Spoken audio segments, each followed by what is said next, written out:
എല്ലാ ജില്ലാ പോലീസ് സൂപ്രണ്ടുമാരും എല്ലാ മാസവും ഒരു ആദ്യത്തെ ആഴ്ചയോ രണ്ടാമത്തെ ആഴ്ചയോ ഒരു മന്ത്ലി ക്രൈം കോൺഫറൻസ് നടത്തും. ഈ മന്ത്ലി ക്രൈം കോൺഫറൻസിൻ്റെ ഉദ്ദേശം ജില്ലകളിലെ കേസുകളെ വിലയിരുത്തുകയും തീർപ്പ് കൽപ്പിക്കാവുന്ന കേസുകൾ തീർപ്പ് കൽപ്പിക്കുകയും പെൻഡിങ് ഇട്ടേക്കുന്ന കേസുകൾ പ്രതി അറസ്റ്റ് ചെയ്യേണ്ടതാണെങ്കിൽ പ്രതി അറസ്റ്റ് ചെയ്യുക, അല്ലെങ്കിൽ ചാർജ് ഷീറ്റ് കൊടുക്കേണ്ട ചാർജ് ഷീറ്റ് കൊടുക്കുക, അങ്ങനെ ചില നിർദ്ദേശങ്ങൾ കൊടുത്തിട്ട് കേസിൻ്റെ എണ്ണം കുറയ്ക്കുകയും അതുപോലെ തന്നെ ഇൻവെസ്റ്റിഗേഷനിൽ എന്തെങ്കിലുമൊക്കെ പാളിച്ച പറ്റി കഴിഞ്ഞാൽ അത് കറക്റ്റ് ചെയ്ത് SP വേണ്ട നിർദ്ദേശം തരികയൊക്കെ ചെയ്യും. അങ്ങനെ എല്ലാ പോലീസ് സൂപ്രണ്ടുമാരും മന്ത്ലി ക്രൈം കോൺഫറൻസ് നടത്താറുണ്ട്. അതുപോലെ മുകളിലോട്ട് DIGമാർ നടത്താറുണ്ട്, IG നടത്താറുണ്ട്. ഈ ജില്ലാ സൂപ്രണ്ടുമാർ മന്ത്ലി ക്രൈം കോൺഫറൻസ് നടത്തുന്നത് ചില ജില്ലകളിൽ ചില SP SIമാർ മുതലോട്ടുള്ള എല്ലാ ഓഫീസർമാരെയും വിളിക്കും കോൺഫറൻസിന്. പക്ഷേ ചില SP CI മുതൽ മുകളിലോട്ടുള്ള സീനിയർ ഓഫീസേഴ്സിനെ മാത്രമേ വിളിക്കൂ. ഞാൻ നിലമ്പൂർ പോലീസ് സർക്കിൾ ഇൻസ്പെക്ടർ ആയിരിക്കുമ്പോൾ അങ്ങനെ ഒരു മലപ്പുറം ജില്ലാ സൂപ്രണ്ടിൻ്റെ ഒരു മന്ത്ലി ക്രൈം കോൺഫറൻസിൽ ഇരിക്കുകയായിരുന്നു ഞാൻ. അപ്പോൾ എൻ്റെ പോലീസ് സ്റ്റേഷനായ നിലമ്പൂരിൽ നിന്നും, ഞാൻ നിലമ്പൂർ സർക്കിൾ ഇൻസ്പെക്ടറാണ്, പക്ഷേ നിലമ്പൂർ പോലീസ് സ്റ്റേഷൻ്റെ ചാർജും പോലീസ് സ്റ്റേഷൻ എൻ്റെ കീഴിലാണ് വരുന്നത്. നിലമ്പൂർ SI എന്നെ വിളിച്ചിട്ട് പറഞ്ഞു, സാർ ഒരുപാട് കുറേ കള്ളനോട്ട് പിടിച്ചിട്ടുണ്ട് സാർ, എത്രയും വേഗം ഇവിടെ വരണമെന്ന് പറഞ്ഞു. ഞാൻ പറഞ്ഞു, ഞാൻ SP കോൺഫറൻസ് ഇരിക്കുകയാണ്, ഞാൻ അദ്ദേഹത്തോടൊന്ന് ചോദിക്കട്ടെ. അദ്ദേഹത്തോട് ചോദിച്ച് അദ്ദേഹം പെർമിറ്റ് ചെയ്യുകയാണെങ്കിൽ വരാമെന്ന് പറയും. അപ്പോൾ ബാലകൃഷ്ണൻ നായർ എന്ന് പറഞ്ഞൊരു SP ആയിരുന്നു അന്ന് മലപ്പുറം ജില്ലാ പോലീസ് സൂപ്രണ്ട്. അദ്ദേഹം ആചാനുബാഹുവാണ്, ഒരു കൊമ്പം മീശയൊക്കെ വെച്ച് ഉള്ളത്. പക്ഷേ അദ്ദേഹം വളരെ ലോലഹൃദയനാണ്, പക്ഷെ കണ്ടാൽ വളരെ കഠിനഹൃദയനാണെന്ന് തോന്നും. ഞാനപ്പോൾ അദ്ദേഹത്തോട് പറഞ്ഞു, സാർ ഇങ്ങനെ നിലമ്പൂരിൽ ഒരു കുറേ കള്ളനോട്ട് പിടിച്ചിരിക്കുന്നു, ഒരു ഹ്യൂജ് എമൗണ്ടിനുണ്ട്, അതുകൊണ്ട് തന്നെ ഒന്ന് പോകാൻ അനുവദിക്കണമെന്ന് പറഞ്ഞു. അപ്പോൾ അദ്ദേഹം പറഞ്ഞു, അത് നീ പോകേണ്ട കാര്യമൊന്നുമില്ല, നിലമ്പൂർ പോലീസ് സ്റ്റേഷനിൽ അവിടെ SI ഉണ്ട്, പോലീസുകാരുണ്ട്, ബാക്കിയുള്ള ആൾക്കാരുണ്ട്, അവരെന്താണ് നടപടിയെന്ന് വെച്ചാൽ ചെയ്യട്ടെ, നീ കോൺഫറൻസ് കഴിഞ്ഞ് പോയാൽ മതി, അതിനുശേഷം ചെന്ന് ബാക്കി എന്താണെന്ന് വെച്ചാൽ ചെയ്താൽ മതി. അപ്പോൾ SP ക്രൈം കോൺഫറൻസിൽ നിന്നും അദ്ദേഹം പെർമിറ്റ് ചെയ്യാതെ എനിക്ക് പോകാൻ പറ്റത്തില്ല. ഞാൻ അതുകൊണ്ട് തന്നെ അദ്ദേഹത്തിൻ്റെ നിർദ്ദേശപ്രകാരം അവിടെ തന്നെ ഞാൻ ഇരുന്നു. കോൺഫറൻസും ഒക്കെ കഴിഞ്ഞ് 2 മണിയായി. കോൺഫറൻസ് കഴിഞ്ഞപ്പോൾ പുറത്തിറങ്ങി ഹോട്ടലിൽ പോയി ഊണ് കഴിച്ച് കഴിഞ്ഞ് നേരത്തെ തന്നെ ഞാനൊരു അപ്പോയിൻമെൻറ്റ് എടുത്തിരുന്നു, അവിടെ ഇലക്ട്രിക്കൽ ഇൻസ്പെക്ടറുടെ ഒരു അപ്പോയിൻമെൻറ്റ് എടുത്തിരുന്നു. കാരണം ഈ നിലമ്പൂർ സർക്കിൾ ഇൻസ്പെക്ടറുടെ കീഴിൽ തന്നെ വരുന്ന എടക്കര പോലീസ് സ്റ്റേഷൻ അതിർത്തിയിലൊരു ഇലക്ട്രിക്യൂഷൻ കേസ്, അതായത് കറണ്ട് അടിച്ച് മരിച്ച ഒരു കേസുണ്ടായിരുന്നു. ആ കേസിന് ഇലക്ട്രിക്കൽ ഇൻസ്പെക്ടർ വന്ന് സ്ഥലം സന്ദർശിച്ചിട്ട് പോയതാണ്. അപ്പോൾ അദ്ദേഹത്തിൻ്റെ സ്റ്റേറ്റ്മെൻറ്റ് എടുക്കാൻ വേണ്ടി ഒരു അരമണിക്കൂർ സമയം ഞാൻ ചോദിച്ചിരുന്നു.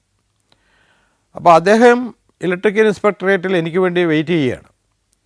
അപ്പം ഞാൻ കോൺഫറൻസ് കഴിഞ്ഞിറങ്ങി ഇലക്ട്രിക്കൽ ഇൻസ്പെക്ടറേറ്റിൽ കയറി അദ്ദേഹത്തിൻ്റെ ഇലക്ട്രിക്കൽ ഇൻസ്പെക്ടറുടെ മൊഴി കൂടെ രേഖപ്പെടുത്തി അരമണിക്കൂറോളം തന്നെ ഞാൻ ഉടൻ തന്നെ നിലമ്പൂരിന് തിരിച്ചു. ഞാൻ നിലമ്പൂർ എത്തുമ്പോഴത്തേക്ക് കോൺഫറൻസ് കഴിഞ്ഞ് പുറത്തിറങ്ങി ഊണും കഴിച്ച് ഇലക്ട്രിക്കൽ ഇൻസ്പെക്ടറുടെ സ്റ്റേറ്റ്മെൻറ്റ് എടുത്ത് നിലമ്പൂർ എത്തുമ്പോഴത്തേക്ക് 4 മണിയായി. 4 മണിയായി. ഞാൻ ഉടൻ തന്നെ ഈ സംഭവം നടന്ന ഒരു വീട്ടിലാണ് സംഭവം നടന്നിരിക്കുന്നത്. ഈ സ്ഥലമെന്ന് പറയുന്നത് നിലമ്പൂർ പോലീസ് സ്റ്റേഷനിൽ 1.5 കിലോമീറ്റർ അകലെ ബംഗ്ലാംകുന്ന് എന്ന് പറഞ്ഞ സ്ഥലമുണ്ട്. ഒരു 1.5 കിലോമീറ്റർ അകലെ ചന്തക്കുന്ന് എന്ന് പറയുന്ന സ്ഥലമുണ്ട്. ചന്തക്കുന്ന് ജംഗ്ഷൻ അടുത്ത് തന്നെയുള്ള, ചന്തക്കുന്ന് അങ്ങാടിക്ക് അടുത്ത് തന്നെയുള്ള ബംഗ്ലാംകുന്ന് എന്ന് പറയുന്ന സ്ഥലത്തൊരു വീട്ടിലാണ് ഇത് നടന്നിരിക്കുന്നത്. ഞാൻ ഉടൻ തന്നെ പോലീസ് സ്റ്റേഷനിൽ ചെന്ന് എൻ്റെ ഫയലുകളെല്ലാം അവിടെ വെച്ചിട്ട് ഉടൻ തന്നെ ഈ ബംഗ്ലാംകുന്നിലുള്ള ഈ വീട്ടിലേക്ക് പോയി. അതിന് ബംഗ്ലാംകുന്ന് പേര് വരാൻ തന്നെ കാരണം, പണ്ട് ബ്രിട്ടീഷുകാരുടെ ഭരണകാലത്ത് അവർക്ക് താമസിക്കാനുള്ള വലിയൊരു ബംഗ്ലാവ് വെച്ചിരുന്നു അവിടെ. ആ ബംഗ്ലാവ് ഇപ്പോഴ് എനിക്ക് തോന്നുന്നു ഫോറസ്റ്റ് ഗസ്റ്റ് ഹൗസ് എന്തായിട്ട് ഉപയോഗിക്കുകയാണെന്ന് തോന്നുന്നു. അങ്ങനെയാണ് ആ സ്ഥലത്തിന് ബംഗ്ലാംകുന്ന് പേര് പറയുന്നത്. അതിൻ്റെ തൊട്ടടുത്തൊക്കെ ഫോറസ്റ്റ് ഏരിയയൊക്കെ ഉണ്ട്. അപ്പം ഞാൻ അവിടെ ചെല്ലുമ്പോൾ, ഈ സംഭവ സ്ഥലത്ത് ചെല്ലുമ്പോൾ പത്രക്കാരല്ല, അന്ന് ഈ ചാനലൊന്നും അത്ര അങ്ങ് സജീവമായിട്ടില്ല, എങ്കിലും ഉണ്ട് എന്നുള്ളതേ ഉള്ളൂ. പത്രമാണ് അന്ന് കൂടുതലും ഉള്ളത്. പത്രക്കാരായ ആൾക്കാരെല്ലാം ഇങ്ങനെ അക്ഷമരായി നിൽക്കുകയാണ് പത്രത്തിൻ്റെ കറസ്പോണ്ടൻസിൽ. അപ്പോൾ അവരിങ്ങനെ വീഡിയോ യൂട്യൂബ് ഇങ്ങനെ കറങ്ങി നടക്കുന്നല്ലാതെ നിലമ്പൂർ എസ് ഐയോ പോലീസുകാരെ ഒരുത്തരെ പോലും അകത്തേക്ക് കയറ്റിയിട്ടില്ല. അപ്പോൾ അവർക്ക് ഇതിനകത്ത് കയറണം, ഇതിൻ്റെ ഫോട്ടോ എടുക്കണം, പിന്നെ കാര്യങ്ങൾ അറിയണം എന്നൊക്കെ പറഞ്ഞ് നിൽക്കുകയാണ്. അപ്പോഴെല്ലാം എസ് ഐ പറഞ്ഞുകൊണ്ടിരുന്നത് CI ഇപ്പോൾ വരും, CI വന്നു കഴിഞ്ഞാൽ CIയോട് ചോദിച്ചാൽ CI വിവരം എല്ലാം പറയും എന്നുള്ളതാണ്. എനിക്കാണെങ്കിൽ ഈ ഫോണിൽ കൂടെ കേട്ട വിവരം അല്ലാതെ വേറെ വിവരമൊന്നും അറിയത്തതുമില്ല. ഇപ്പോൾ ഈ പത്രക്കാരെ അകത്ത് കയറ്റാത്തതിൻ്റെ എസ് ഐ എന്നോട് പറഞ്ഞ ഒരു ന്യായീകരണം എന്താണെന്ന് പറഞ്ഞാൽ, സാറേ എവരകത്ത് കയറും, അവിടെ എവിടെയെങ്കിലും വല്ല ആൽബം വല്ലതും കിടക്കും, ആൽബത്തിൽ നിന്ന് അവർ ഫോട്ടോ പറിച്ചുകൊണ്ട് പോകും, നാളത്തെ പത്രത്തിൽ ഈ ഫോട്ടോ വെച്ചിട്ട് കള്ളവോട്ട് കേസിലെ പ്രതിയാണെന്നും പറഞ്ഞ് ഇവർ കൊടുക്കും. ഇത് നമ്മൾ ഈ ഫോട്ടോ എടുക്കുക പറിക്കാനും ഈ ആൽബം എടുക്കുക നശിപ്പിക്കാനൊക്കെ കൂട്ടിവയ്ക്കാൻ കഴിയില്ല. അതുകൊണ്ടാണ് ഞാൻ എവരെ അകത്ത് കയറ്റാതിരുന്നത്. ഹുസൈൻ എന്ന് പറഞ്ഞ ഒരാളായിരുന്നു എസ് ഐ. അപ്പോൾ ഹുസൈൻ അത് പറഞ്ഞു, ഞാൻ പറഞ്ഞു അവർ പിന്നെ ഫോട്ടോ ആൽബം കാണിക്കുകയോ ഒന്നും വേണ്ട, അവർ നോട്ടിൻ്റെ ഫോട്ടോ എടുത്തുകൊണ്ട് പോകുന്നത് നമുക്കെന്താണ് നഷ്ടം, അതേതായാലും സാറ് വന്നിട്ട് മതി എന്ന് ഞാൻ പറഞ്ഞത് കൊണ്ട് നിർത്തിയിരിക്കുകയാണ്. അപ്പോൾ അവിടെ ഞാൻ മനസ്സിലാക്കിയ ഒരു കാര്യം, രാവിലെ 10 മണിക്ക് ഈ കള്ളനോട്ട് കണ്ടുപിടിക്കുന്നിടം മുതൽ ഉച്ചയ്ക്ക് ഈ പത്രക്കാരും ഉണ്ണാൻ പോയിട്ടില്ല. അവർക്ക് വെള്ളം പോലും കുടിക്കാതെ, വെള്ളമൊക്കെ കിട്ടാൻ ബുദ്ധിമുട്ടുള്ള സ്ഥലമാണ്, ഒരു സോഡയോ ചായയോ ഒന്നും കഴിക്കാനുള്ള നിർവാഹമില്ല. അന്നേരം മുതൽ ഇവർ ഈ വെള്ളം കുടിക്കാതെയും വിശന്ന് നിന്നുമൊക്കെ പോയി പത്രക്കാരാകെ ഇറിറ്റേറ്റഡായിട്ട് നിൽക്കുകയാണ്. അപ്പോൾ അവരുടെ എന്നോട് ചോദിക്കുമ്പോൾ ഞാൻ പറഞ്ഞു, നിങ്ങളകത്ത് കയറി ഫോട്ടോ എടുത്താൽ എന്താ കുഴപ്പം, എന്താ എന്നൊക്കെ പറയുമ്പോഴും അവർക്ക് എന്നോട് ഒരു ഭയങ്കര ദേഷ്യം പോലെയാണ് ഈ പത്രക്കാർക്ക്. അവർ ആ പട്ടിണി ഇരുന്നതിൻ്റെയും വെള്ളം കുടിക്കാതെ ഇരുന്നതിൻ്റെയൊക്കെ മുഴുവൻ ദേഷ്യവും അവർ എന്നോട് കാണിക്കുന്ന പോലെ എനിക്ക് തോന്നി. ഈ FIR എടുത്തിട്ടുണ്ടെന്നുള്ളതല്ലാതെ അതിൻ്റെ മറ്റ് മഹസർ എഴുതിയോ മറ്റ് അന്വേഷണം നടത്തുകയോ ഒന്നും ഈ ഹുസൈൻ എന്ന് പറഞ്ഞ എസ് ഐ ചെയ്തിട്ടുമില്ല. ഒരു മുറിയുടെ ഒരു മൂലയിൽ കുറേ കള്ളനോട്ട് കൂട്ടിയിട്ടിരിക്കുകയാണ്. ഞാൻ ഉടൻ തന്നെ പോലീസ് സ്റ്റേഷനിൽ നിന്ന് 5-6 പോലീസുകാരെ വരുത്തി, അവരെ വട്ടം ഇരുത്തി, ഒരു മേശയുടെ ചുറ്റും ഇരുത്തി, ഒരറ്റത്ത് കാര്യം ഇതിൻ്റെ സീഷർ മസർ തയ്യാറാക്കുമ്പോൾ ഓരോ നോട്ടിൻ്റെയും സീരിയൽ നമ്പർ എഴുതി, ഓരോ സീരിയൽ നമ്പറായിട്ട് എഴുതിയിട്ട് വേണം, ഓരോ നോട്ടും ചെക്ക് ചെയ്തിട്ട് വേണം ഇതിൻ്റെ മഹസർ തയ്യാറാക്കാൻ. അപ്പോൾ ഇത് ഒരു കൂന നോട്ടുണ്ട്, ഒരു മുറിയുടെ മൂലയിൽ കൂട്ടിയിട്ടിരിക്കുകയാണ്. അപ്പോൾ അത്രയും നോട്ടിൻ്റെ സീഷർ മഹസർ എഴുതി എടുക്കണമെങ്കിൽ കുറേ സമയം എടുക്കും. അപ്പോൾ അത് ഒരാളായിട്ട് ചെയ്താലോ 2 പേരായിട്ടോ ചെയ്താലോ തീരില്ല. അതുകൊണ്ട് ഞാൻ എഴുതാനറിയാവുന്നൊരു 4-5 പോലീസുകാരെ സ്റ്റേഷനിൽ നിന്ന് കൊണ്ടുവന്ന് അവരെ ഓരോരുത്തർക്കും ഇങ്ങനെ നോട്ടുകൾ കൊടുത്ത് അവരെ കൊണ്ട് ആ സീരിയൽ നമ്പരൊക്കെ എഴുതി ഞാൻ ശീർഷമാസം എഴുതിക്കൊണ്ടിരിക്കുമ്പോഴാണ് ഞാൻ ഇതിൻ്റെ ഈ നോട്ട് പിടിക്കാനുണ്ടായ സാഹചര്യത്തെക്കുറിച്ചൊന്ന് അന്വേഷിക്കുന്ന അപ്പോഴാണ്. അപ്പം ഞാൻ മനസ്സിലാക്കിയത് എന്താണെന്ന് വെച്ചാൽ, ഇത് ഫോറസ്റ്റിനോട് ചേർന്ന ഏരിയയാണ് ഈ സ്ഥലം. നിലമ്പൂർ എന്ന് പറയുമ്പോൾ ഈ സെറ്റിലേഴ്സൊക്കെ ഒരുപാടുള്ള ഏരിയയാണ്. പല നാട്ടിൽ നിന്ന് വന്ന് സെറ്റിൽ ചെയ്ത ആൾക്കാരാണ് അധികം. പണ്ട് വനം വെട്ടിപ്പിടിച്ചും സ്ഥലം കയ്യേറിയൊക്കെയാണ് പല ആൾക്കാരും അവിടെ വസ്തുവകകളൊക്കെ ഉണ്ടാക്കിയിരിക്കുന്നത്. അങ്ങനെയുള്ള ഒരു സ്ഥലമാണ്. അപ്പോൾ ചിലരുടെയൊക്കെ കയ്യിൽ കള്ളത്തോക്കുണ്ട്. ഈ അന്ന് ഇന്നത്തെ പോലെ അത്ര വലിയ നിയമം കർശനമായി പാലിക്കാതിരുന്ന കാലത്ത് അവർ ഈ കാട്ടിൽ പോയി വെടിവെക്കുകയും വെടിയിറച്ചി കൊണ്ടുവരികയും വെടിയിറച്ചി വെച്ച് വീട്ടിൽ കൊണ്ടുവന്ന് ഭക്ഷിക്കുകയൊക്കെ ചെയ്യുമായിരുന്നു. അപ്പോൾ ഈ വീട്ടിലെ 2 ആൾക്കാരാണ് ഉള്ളത്. മൂത്താളിൻ്റെ പേര് ജോസഫ്, ജോസഫിൻ്റെ അനിയൻ ഒരു ബിനു. അവർ 2 പേരാണ് ആ വീട്ടിലുള്ള. അവരുടെ 2 പേരുടെ ഭാര്യമാരും ഉണ്ട് ആ വീട്ടിൽ. ജോസഫ് തലേ ദിവസം വൈകിട്ട് ഇടയിലൊരു നാടൻ തോക്കുണ്ട്. നാടൻ തോക്കുമായിട്ട് ഫോറസ്റ്റ് ഏരിയയിലേക്ക് പോകാൻ വേണ്ടി വീട്ടിൽ നിന്ന് ഇറങ്ങിയതാണ്. വീട്ടിൽ നിന്ന് ഇറങ്ങിയപ്പോൾ അടുത്ത വീട്ടിലെ മുഹമ്മദ് കുട്ടി ഇത് കണ്ടു. അപ്പം മുഹമ്മദ് കുട്ടിയും ജോസഫും തമ്മിൽ ഭയങ്കര ഉടക്കാണ്, വലിയ ശത്രുതയെ കഴിയുന്ന സമയമാണ്. മുഹമ്മദ് കുട്ടി ഇത് കണ്ടതുകൊണ്ട് ജോസഫ് പുറത്തോട്ട് ഇറങ്ങി ഇച്ചിരി നടന്നിട്ട് ജോസഫ് തിരിച്ചിഞ്ഞു പോകുന്നു. വീടിൻ്റെ പുറകെ കൂടെ അദ്ദേഹം അങ്ങ് വീടിനുള്ളിലേക്ക് പോയി. വീടിനുള്ളിലേക്ക് പോയി അന്ന് വെടിവെക്കാൻ പോയില്ല. അല്ലെങ്കിൽ വെടിവെച്ച് പന്നിയിറച്ചിക്ക് വേണ്ടി വെടിവെക്കാൻ പോകാൻ വേണ്ടി ഇരുന്നതാണ്, പക്ഷെ പോയില്ല. കാര്യം മുഹമ്മദ് കുട്ടിയെ വിശ്വാസമില്ലാത്തതുകൊണ്ട്. മുഹമ്മദ് കുട്ടി ചെയ്തത് എന്താണെന്ന് വെച്ചാൽ, അടുത്ത ദിവസം രാവിലെ ഫോറസ്റ്റ് ഓഫീസ് വിളിച്ചു. ഫോറസ്റ്റ് ഓഫീസ് വിളിച്ചിട്ട് പറഞ്ഞു, അടുത്ത വീട്ടിൽ, വീട് ലൊക്കേഷനൊക്കെ പറഞ്ഞു കൊടുത്തു, അടുത്ത വീട്ടിൽ പന്നിയിറച്ചി ഇരിപ്പുണ്ട്, പോയാൽ പിടിക്കാം, വെടിയിറച്ചിയുണ്ട് അവിടെയെന്ന്. അതിൻ്റെ അടിസ്ഥാനത്തിൽ ഫോറസ്റ്റുകാർ രാവിലെ ഈ ഒരു 10 മണി സമയത്ത് വീട്ടിൽ വന്നു. വീട്ടിൽ വരുമ്പോൾ ജോസഫും ഇല്ല, ബിനുവും ഇല്ല, 2 സ്ത്രീകൾ മാത്രമുണ്ട്. 2 സ്ത്രീകളിൽ അനിയത്തി ആയ സ്ത്രീയെ 10 മാസം ഗർഭിണിയാണ്. വീട് പരിശോധിച്ചതിൽ, ഫോറസ്റ്റുകാർ പരിശോധിച്ചതിൽ എവിടെയും പന്നിയിറച്ചിയില്ല. അപ്പോൾ ഒരു മുറി മാത്രം അടച്ചു പൂട്ടിയിട്ടിരിക്കുന്നു. അപ്പോൾ അവരോട് പറഞ്ഞു, നിങ്ങൾ ആ മുറി ഒന്ന് തുറക്കണമെന്ന് പറഞ്ഞു. അപ്പോൾ അവർ പറഞ്ഞു, ആ മുറി തുറക്കാൻ താക്കോല് ഞങ്ങളുടെ കയ്യിലില്ല, ചേട്ടൻ്റെ കയ്യിലാണ്. ചേട്ടൻ എവിടെ പോയി എന്ന് ചോദിച്ചാൽ പറഞ്ഞു, ചേട്ടൻ പുറത്ത് പോയി. 2 പേരും പുറത്ത് പോയിരിക്കുകയാണ്. ജോസഫും സ്ഥലത്തില്ല, ബിനു സ്ഥലത്തില്ല, 2 പേരും പുറത്ത് പോയിരിക്കുകയാണ്. അപ്പോൾ പിന്നെ ഈ മുറി എങ്ങനെ തുറന്നേ പറ്റുള്ളൂ എന്ന് പറഞ്ഞു. കാര്യം പന്നിയിറച്ചി പിടിക്കാൻ വേണ്ടിയാണ് ഫോറസ്റ്റുകാർ വന്നിരിക്കുന്നത്. അപ്പോൾ അവർക്ക് സംശയമായി പന്നിയിറച്ചി ഈ മുറിക്കുള്ളിലുണ്ടെന്നുള്ളത്. അല്ലാതെ തുറക്കാൻ യാതൊരു നിർവാഹമില്ല, താക്കോലും ഞങ്ങളുടെ കയ്യിലില്ല എന്ന് ആ 2 സ്ത്രീകളും പറഞ്ഞു. ഉടൻ തന്നെ ഫോറസ്റ്റുകാരിൽ ഒരാൾ പോയിട്ട് ഒരു കൊല്ലപ്പണിക്കനെ കൊണ്ടുവന്നിട്ട് ഈ കതവ് പൊളിപ്പിച്ചകത്ത് നോക്കുമ്പോൾ ഒരു മുറിയുടെ ഒരു മൂല നിറയെ കൂനയായിട്ട് കൂട്ടിയിട്ടിരിക്കുകയാണ് കള്ളനോട്ടുകൾ. അത് പകുതി ഉണങ്ങിയതുണ്ട്, ഉണങ്ങാത്തതുണ്ട്, ഒരു പുറം അടിച്ചതുണ്ട്, 2 പുറം ആയതുണ്ട്. അങ്ങനെ കുറേ നോട്ടുകൾ കൂന കൂട്ടിയിട്ടിരിക്കുന്നു. അവരുടൻ തന്നെ ഒരു റിപ്പോർട്ട് എഴുതി നിലമ്പൂർ പോലീസ് സ്റ്റേഷൻ വന്ന് അവർക്കത് മാസ്റ്റർ എഴുതിയെടുക്കാനും പറ്റില്ല. കാര്യം അവർ അന്വേഷിക്കുന്ന ഭാഗമല്ല, അവരുടെ പോർട്ട്ഫോളിയോ അല്ല അത്. അതുകൊണ്ട് ഉടൻ തന്നെ ഒരു റിപ്പോർട്ട് എഴുതിയിട്ട് കുറേ കള്ളനോട്ടുകൾ പിടിച്ചിട്ടുണ്ട് എന്ന് പറഞ്ഞിട്ട് ഒരു റിപ്പോർട്ട് എഴുതി നിലമ്പൂർ പോലീസ് സ്റ്റേഷനിൽ കൊടുത്തു. ഞാനപ്പോൾ എസ് പിയുടെ ക്രൈം കോൺഫറൻസ് ഇരിക്കുകയാണ്.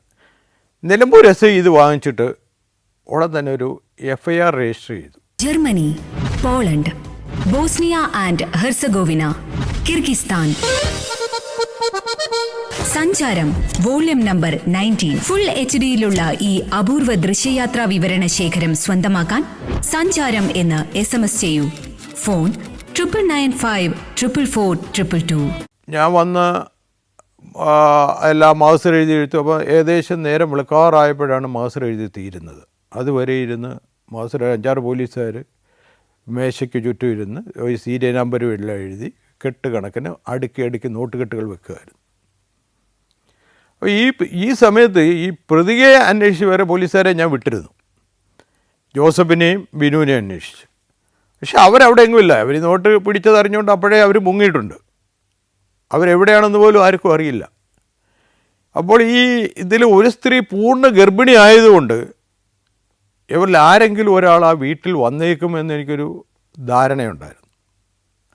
പൂർണ്ണ ഗർഭിണിയായ ഒരു സ്ത്രീയെ വീട്ടിൽ നിർത്തിയിട്ട് അവരുടെ പുരുഷന് പുറത്ത് അങ്ങനെ മുങ്ങി നടക്കാൻ പറ്റില്ല എന്നൊരു തോന്നലുകൊണ്ട് വെളുപ്പാങ്കാലമായപ്പോൾ ഈ മഹസറൊക്കെ എഴുതി കഴിഞ്ഞ സമയത്ത് 2 വനിതാ പോലീസുകാരെയും 2 പുരുഷ പോലീസുകാരെയും അവിടെ ഗാർഡ് ഇട്ടിട്ട് ഞാൻ ഈ മഹസർ എഴുതിയ നോട്ടുകെട്ടുകളും മഹസറും ഒക്കെ ആയിട്ട് പോലീസ് സ്റ്റേഷനിലേക്ക് പോയി ബാക്കി അന്വേഷണത്തിൻ്റെ ഭാഗമായിട്ട്. അപ്പോൾ എപ്പോൾ വന്നാലും പ്രതിയെ കിട്ടും, പ്രതി വരുമെന്നും പ്രതിയെ കിട്ടുമെന്ന് എനിക്കൊരു ധാരണ. കാരണം 2 സ്ത്രീകൾ മാത്രമുള്ള വീട്ടിൽ, മറ്റ് അയൽപക്കക്കാരുമായിട്ട് ശത്രുതയുള്ളൊരു വീട്ടിൽ, മറ്റാരും സഹായത്തിനില്ലാത്ത ഒരവസ്ഥയിൽ പൂർണ്ണ ഗർഭിണിയായ ഒരു സ്ത്രീ വീട്ടിൽ നിൽക്കുമ്പോൾ അവരുടെ പുരുഷന് വരാതിരിക്കാൻ കഴിയില്ല എന്നൊരു തോന്നൽ എനിക്ക്. അപ്പോൾ ഏതായാലും ഞാൻ അവരെ ഗാർഡ് ഇട്ടിട്ട് പോലീസ് സ്റ്റേഷനിൽ വന്നിട്ട് ഞാൻ ക്വാർട്ടേഴ്സിൽ പോയി കുളിയും നനയൊക്കെ ആയിട്ട് പോയിട്ട് വന്നിട്ട് രാവിലെ പോലീസ് സ്റ്റേഷനിൽ തിരിച്ചു വരുമ്പോൾ അന്നത്തെ പത്രം വന്നിട്ടുണ്ട്. അപ്പോൾ പത്രത്തിലെ മുൻ പേജിൽ തന്നെ വലിയ വെണ്ടയ്ക്ക അക്ഷരത്തിൽ ന്യൂസ് കിടക്കുകയാണ്. പോലീസ് സ്റ്റേഷനിൽ നിന്നും ഏതാനും മീറ്ററുകൾക്കകലെ കള്ളനോട്ട് പിടിച്ചു. ഇതിന് നിലമ്പൂർ പോലീസിൻ്റെ ഒത്താശയോടുകൂടിയാണ് ഇതെല്ലാം നടന്നിരിക്കുന്നത്. നിലമ്പൂർ പോലീസ് സ്റ്റേഷനെ വിശ്വാസമില്ലാഞ്ഞിട്ട് പൊതുജന ഇൻഫർമേഷൻ കൊടുത്തത് ഫോറസ്റ്റുകാർക്കാണ്. ഫോറസ്റ്റുകാർക്ക് ഇൻഫർമേഷൻ കൊടുത്തതിൻ്റെ അടിസ്ഥാനത്തിലാണ് ഇത് പിടിച്ചത്. പോലീസിനെ അത്രയ്ക്ക് ആളുകൾക്ക് വിശ്വാസമില്ലാത്തതുകൊണ്ട്. എന്നിട്ട് ഉയർന്ന പോലീസ് ഉദ്യോഗസ്ഥർ സ്ഥലത്ത് വന്നത് പ്രതികൾക്കൊക്കെ രക്ഷപ്പെടാൻ അവസരം കൊടുത്തുകൊണ്ട് വളരെ താമസിച്ചാണ് സ്ഥലത്ത് വന്നിട്ടുള്ളത്. പ്രതികൾക്ക് രക്ഷപ്പെടാൻ അവസരം കൊടുക്കാൻ വേണ്ടിയാണ് ഇതെല്ലാം ചെയ്തത് എന്ന് പറഞ്ഞിട്ട് വളരെ മോശമായ, അതായത് ഈ പോലീസിന് ഈ കള്ളനോട്ടടിയിൽ പോലീസിന് ഷെയറുള്ള പോലെ ഒരു വളരെ മോശമായ ഒരു പത്ര റിപ്പോർട്ടാണ് അടുത്ത ദിവസം രാവിലെ എല്ലാ പത്രത്തിൻ്റെയും ഫ്രണ്ട് പേജിൽ വെണ്ടയ്ക്ക് അക്ഷരത്തിൽ വന്നിരിക്കുന്നത്. എനിക്ക് വളരെ വിഷമം തോന്നി. കാര്യം പോലീസ് സ്റ്റേഷൻ ഇന്ന് വളരെ അകലെയല്ല, 1.5 കിലോമീറ്ററേ ഉള്ളൂ. സംഗതി ശരിയാണ്. പോലീസ് ഇവിടെ ചേർന്ന് കള്ളവോട്ടടിക്കുക എന്നുള്ള രീതിയിൽ പത്രത്തിൽ വാർത്ത വരിക എന്ന് പറഞ്ഞാൽ അതിൻ്റെ പിന്നിൽ പ്രവർത്തിച്ചത് തലേദിവസം പത്രക്കാരനുഭവിച്ച ദാഹവും പട്ടിണിയും വിശപ്പിൻ്റെയൊക്കെ പ്രതിഫലനമാണ് അന്നത്തെ പത്രത്തിൽ പ്രതിഫലിച്ച് കണ്ടത്. എനിക്ക് വളരെ വിഷമം തോന്നി. ഞാൻ ഉടൻ തന്നെ എസ് പിയെ വിളിച്ചു. എസ് പിയെ വിളിച്ചിട്ട് അദ്ദേഹത്തിനോട് ഞാൻ പറഞ്ഞു, സാർ ഇന്നലെ സാറിൻ്റെ കോൺഫറൻസിൽ നിന്ന് ഞാൻ ചോദിച്ചതാണ് എന്നെ ഇന്ന് പെർമിറ്റ് ചെയ്യണം പോകാനെന്ന്. സാറ് പറഞ്ഞ് എസ് ഐക്കും ഇതൊക്കെ ചെയ്യാവുന്ന പണിയല്ലേ ഉള്ളൂ, എസ് ഐ ചെയ്യട്ടെ, അതിന് നീ കോൺഫറൻസ് കഴിഞ്ഞിട്ട് പോയാൽ മതിയെന്ന് പറഞ്ഞു. അതുകൊണ്ട് എന്താണ് ഇന്ന് പത്രത്തിൽ മുഴുവനും ഞാൻ വളരെ മോശക്കാരനായിട്ടൊരു ചിത്രീകരണമാണ് ഉണ്ടായിരിക്കുന്നത്. പോലീസിന് ഇതിനകത്ത് എന്താ പങ്കുള്ള പോലെയാണ് എഴുതിയിരിക്കുന്നത്. അപ്പോൾ അദ്ദേഹവും പത്രം കണ്ടിരിക്കുന്നു. അപ്പോൾ അദ്ദേഹം എന്നോട് പറഞ്ഞത്, പോലീസാകുമ്പോൾ ഇങ്ങനെയൊക്കെ ചീത്തപ്പേര് കേൾക്കും, നമ്മളതൊന്നും അറിയണമെന്നില്ല, അറിഞ്ഞാലും ഇല്ലേലും നമ്മൾ ഇത് വഹിക്കാൻ ബാധ്യസ്ഥരാണ്. നീ ഒരു കാര്യം ചെയ്യ്, ഇനിയും ഉണ്ടല്ലോ ഇതിൻ്റെ അന്വേഷണം, പ്രതി അറസ്റ്റുണ്ട്, ബാക്കിയുള്ള ഭാഗങ്ങളൊക്കെ ഉണ്ടല്ലോ, ഇനി ഒരു കാര്യം വന്നാലും ഈ പത്രക്കാരാരോടും പറയണ്ട, അവരെന്താണെന്ന് വെച്ചാൽ അങ്ങോട്ട് ചെയ്യട്ടെ. പത്രക്കാരെന്ത് പറഞ്ഞാലും നമ്മുടെ മനസാക്ഷിക്കനുസരിച്ചല്ലേ നമ്മൾ ചെയ്യുന്നുള്ളൂ. അതുകൊണ്ട് അവരെന്ത് പറഞ്ഞാലും നമുക്ക് ഒന്നുമില്ല, നമ്മുടെ മനസാക്ഷിക്കനുസരിച്ച് ചെയ്യുക. പത്രക്കാരെന്തും എഴുതട്ടെ. ഇനിയും തുടർന്നുള്ള ഒരു അന്വേഷണത്തിൻ്റെ കാര്യം അവരോട് ആരോടും ഷെയർ ചെയ്യാൻ വേണ്ട, അവർ ചോദിച്ചാൽ പറയുകയും വേണ്ട എന്ന് പറയും. ഞാൻ പറഞ്ഞു ശരി സാർ എന്ന് പറഞ്ഞു.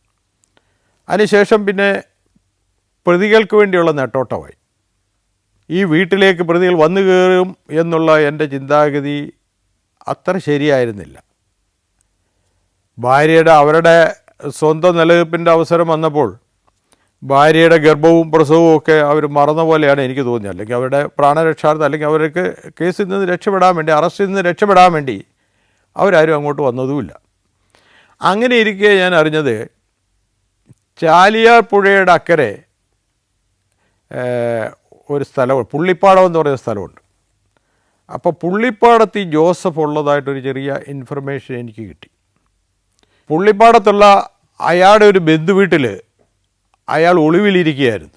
പുള്ളിപ്പാടം എന്ന് പറയുന്നത് ഈ നിലമ്പൂരിൽ നിന്നൊരു 5-8 കിലോമീറ്റർ അകലെ മമ്പാട് എന്നൊരു സ്ഥലമുണ്ട്.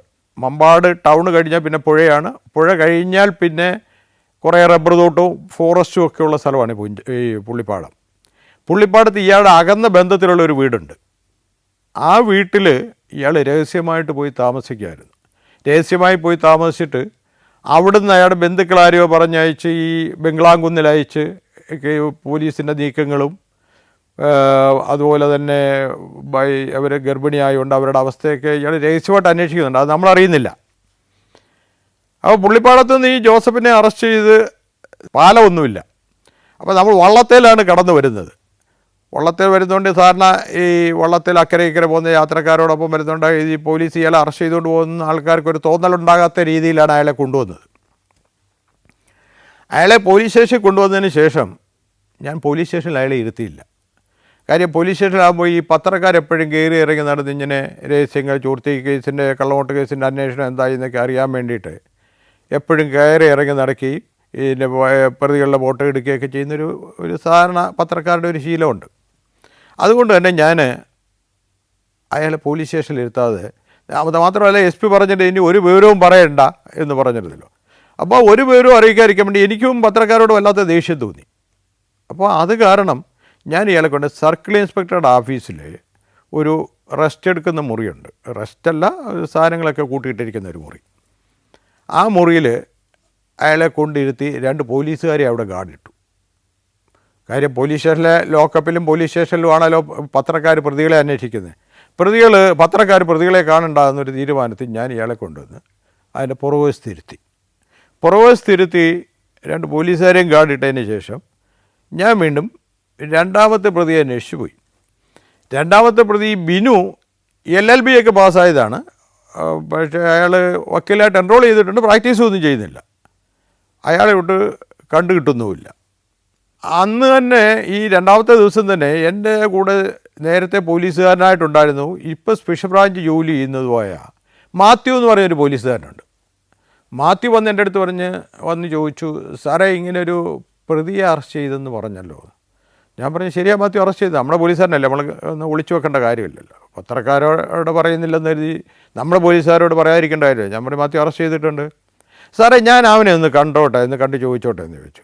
ഇയാൾ സ്റ്റേറ്റ് സ്പെഷ്യൽ ബ്രാഞ്ചിലെ പോലീസുകാരനാണ്. അപ്പോൾ സ്റ്റേറ്റ് സ്പെഷ്യൽ ബ്രാഞ്ചിലെ പോലീസുകാരനാകുമ്പോൾ ഇതുപോലെ രഹസ്യമായി കിട്ടുന്ന വിവരങ്ങൾ സ്റ്റേറ്റ് സ്പെഷ്യൽ ബ്രാഞ്ചിലും അവിടെ നിന്ന് പോലീസ് ഹെഡ്ക്വാർട്ടേഴ്സിലും ഒക്കെ കൊടുക്കാൻ ബാധ്യതപ്പെട്ട ഉദ്യോഗസ്ഥനാണ്. അപ്പോൾ അയാൾ നമ്മുടെ പോലീസ് സ്റ്റേഷനിലെ വിവരം അയാൾ അറിയുന്നതുകൊണ്ട് നമുക്കൊരു ബന്ധപ്പാടുമില്ല. അയാൾക്ക് ആ ഇൻഫർമേഷൻ കളക്ട് ചെയ്യുക, അത് അയാൾ മലപ്പുറം അവരുടെ യൂണിറ്റ് ഓഫീസിൽ കൊടുക്കുക, അവിടെ ട്രിവാൻഡ്രം ഹെഡ് ഓഫീസിൽ കൊടുക്കുക, അതിലൊന്നും യാതൊരു തകരാറുമില്ല. അതുകൊണ്ട് തന്നെ മാത്യുവിനോട് ഞാൻ പറഞ്ഞു, മാത്യു പോയി ചോദിച്ചു, അയാളോട് സംസാരിച്ച് കുഴപ്പമില്ല, അയാളെ കണ്ടോളാൻ പറഞ്ഞ് മാത്യുവിനോട് ഞാൻ ഈ സർക്കിൾ ഇൻസ്പെക്ടറുടെ ഓഫീസിൽ സൂക്ഷിച്ചിരിക്കുന്ന പ്രതിയെ പോയി കണ്ടോളാൻ പറയുകയും ചെയ്തു. മാത്യു പോയി ഇയാളെ കണ്ട് ഇയാളിൽ നിന്ന് വിവരങ്ങളൊക്കെ ചോദിച്ച് രേഖപ്പെടുത്തിയതിന് ശേഷം മാത്യു പുറത്ത് വന്ന് പത്രക്കാർക്ക് കൊടുത്തു ഈ വിവരം. അതിൽ മനോരമയുടെ കറസ്പോണ്ടൻ്റ് ഒരു പത്രക്കാരൻ ഒരാളുണ്ട്. അയാൾ നേരത്തെ എന്നോട് ഒരു ഇല്ലീഗലായ എന്തോ ഒരു റെക്കമെൻഡേഷൻ പോലീസ് സ്റ്റേഷൻ്റെ കാര്യം എന്നോട് പറഞ്ഞിട്ട് ഞാൻ പറയുന്നത് നടക്കത്തില്ല, ചെയ്യാൻ പറ്റത്തില്ല. കാര്യം ചെയ്യാൻ പറ്റുന്നൊരു കാര്യമായിരുന്നില്ല. അതുകൊണ്ട് തന്നെ ഞാൻ പറഞ്ഞു അത് ചെയ്യാൻ കഴിയത്തില്ല എന്ന് പറഞ്ഞു. അപ്പോൾ അയാൾക്ക് എനിക്ക് തോന്നുന്നു അതിൻ്റെ ഒരു വിരോധം കൂടെ ചിലപ്പോൾ മനസ്സിൽ ഉണ്ടാവാമായിരിക്കും. അയാൾ പറഞ്ഞൊരു കാര്യം ഞാൻ ചെയ്തു കൊടുത്തില്ല എന്നുള്ളത്. അത് ചെയ്യാൻ പറ്റാത്തൊരു കാര്യമായതുകൊണ്ടാണ് ചെയ്യാഞ്ഞത്, ഇല്ലീഗലായ കാര്യമായതുകൊണ്ടാണ് ചെയ്യാഞ്ഞത്. അതുകൊണ്ടൊക്കെ ആയിരിക്കാം മാത്യു ഈ വിവരം കൊണ്ട് ചോർത്തി കൊടുത്ത് അടുത്ത ദിവസം പത്രത്തിൽ വീണ്ടും ഫ്രണ്ട് പേജിൽ തന്നെ അടുത്ത ന്യൂസ് വന്നു. കള്ളനോട്ട് കേസിലെ പ്രതിയെ അറസ്റ്റ് ചെയ്തു, പ്രതിക്ക് പോലീസ് സ്റ്റേഷനിൽ VIP സ്വീകരണം, പ്രത്യേക പരിഗണന എന്ന് പറഞ്ഞിട്ട് അടുത്ത ദിവസത്തെ പത്രത്തിൽ വീണ്ടും ന്യൂസ് വന്നു.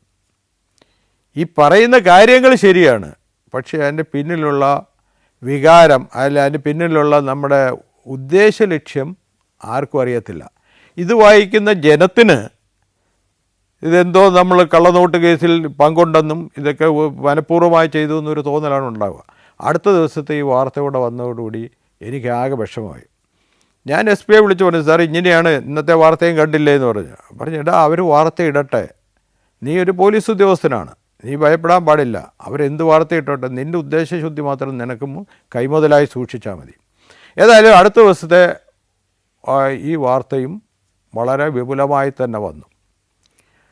ബിനുവിനെ അന്വേഷിച്ചു. പിന്നെ അത് കഴിഞ്ഞിട്ട് ഗാർഡ് ഇട്ടിരുന്ന പോലീസുകാരെ ഞാൻ പിൻവലിച്ചു. കാര്യം അപ്പോഴത്തേക്ക് ആ സ്ത്രീയെ ഹോസ്പിറ്റലിൽ അഡ്മിറ്റാക്കി, അവരുടെ ബന്ധുക്കൾ ആരാണ്ട് വന്ന് കൂട്ടിക്കൊണ്ടുപോയി ഹോസ്പിറ്റലിൽ അഡ്മിറ്റാക്കി. ആ സ്ത്രീ പ്രസവിച്ചു. അപ്പം പിന്നെ പോലീസുകാരെയൊക്കെ ഞാൻ പിൻവലിച്ചു. പക്ഷെ ബിനുവിനെ ഞാൻ പിന്നെ വളരെ കാലം അന്വേഷിച്ച് കിട്ടുമെങ്കിലും ബിനുവിനെ കിട്ടിയില്ല. ബിനു പിന്നെ കോടതിയിൽ നിന്ന് പോയി മുൻകൂർ ജാമ്യം എടുക്കുകയായിരുന്നു. കോടതിയിൽ നിന്ന് മുൻകൂർ ജാമ്യം കൊടുക്കുന്നത് കൺസേൺഡ് ഇൻവെസ്റ്റിഗേറ്റിംഗ് ഓഫീസറുടെ മുമ്പാകെ ഹാജരായി ജാമ്യം എടുക്കണമെന്നോ അല്ലെങ്കിൽ ഹാജരാകണമെന്നോ അന്വേഷണത്തിൽ സഹകരിക്കണമെന്നൊക്കെ പറഞ്ഞിട്ടായിരിക്കും. അതനുസരിച്ച് ബിനു കോടതിയിൽ നിന്ന് ജാമ്യം കിട്ടി എൻ്റെ മുമ്പാകെ ഹാജരായി. അപ്പോൾ ബിനുവിനെ ഞാൻ ചോദ്യം ചെയ്ത് ബിനുവിൻ്റെ സ്റ്റേറ്റ്മെൻ്റ് എടുത്തു. ബിനുവിൻ്റെ സ്റ്റേറ്റ്മെൻ്റ് എടുത്തപ്പോഴാണ് മനസ്സിലായത് ഇവർ ഈ കള്ളനോട്ടടിക്കാൻ അവരെ സഹായിച്ചതും അതിൻ്റെ മിഷ്യനും, അതിൻ്റെ കമ്പ്യൂട്ടർ വഴി എന്തോ ഓർഗനൈസ് ചെയ്തതാണ്, അതിൻ്റെ മിഷ്യനുമൊക്കെ കമ്പ്യൂട്ടർ വഴി എല്ലാം എന്തോ അറേഞ്ച് ചെയ്തുമൊക്കെ ഒരു തമിഴ്നാട്ടുകാരനായ ഒരു BTech പാസ്സായ ഒരു സോഫ്റ്റ്വെയർ എൻജിനീയറാണ് ഇവരെ ഇതിനെല്ലാം സഹായിച്ചിരിക്കുന്നത്, അടിക്കാൻ സഹായിച്ചതൊക്കെ. അയാൾക്ക് അതിന് പകരമായിട്ട് അവർ ഇത്ര രൂപ കൊടുക്കണം, ഇത് നോട്ട് എക്സ്ചേഞ്ച് ചെയ്യുമ്പോൾ കൊടുക്കണം എന്നുള്ളൊരു കണ്ടീഷനിലാണ് ചെയ്തത്. അപ്പോൾ അയാളെ കിട്ടുക എന്നുള്ളതായി അടുത്ത ലക്ഷ്യം.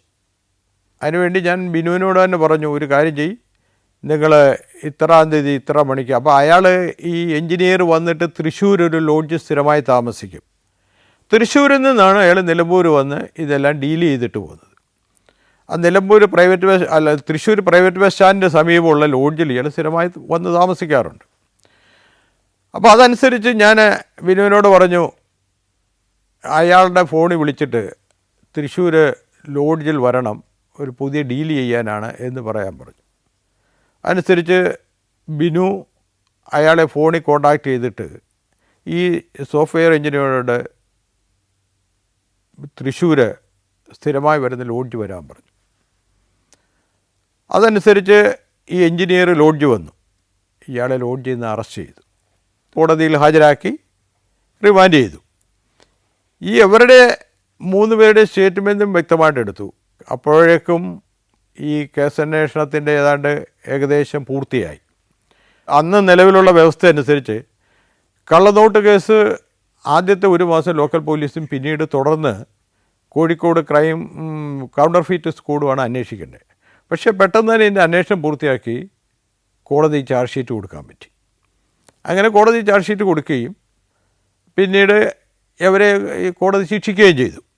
എനിക്കിതിനകത്തുണ്ടായ ബുദ്ധിമുട്ട് കുറേ ചീത്തപ്പേര് സമ്പാദിക്കാൻ കഴിഞ്ഞു എന്നുള്ളതാണ്. പത്രക്കാരുമായിട്ട് ആവശ്യമില്ലാതെ ശത്രുതയുണ്ടാക്കാൻ കഴിഞ്ഞു, കുറേ ചീത്തപ്പേരും ഉണ്ടാക്കാൻ കഴിഞ്ഞു എന്നുള്ളതാണ്. മനഃപൂർവ്വമല്ലാതെയാണെങ്കിലും ശവക്കോട്ട പാലത്തിനും ബസ് സ്റ്റാൻഡിനും ഇടയ്ക്ക് വഴിച്ചേരി പാലം എന്ന് പറയുന്നൊരു പാലമുണ്ട്.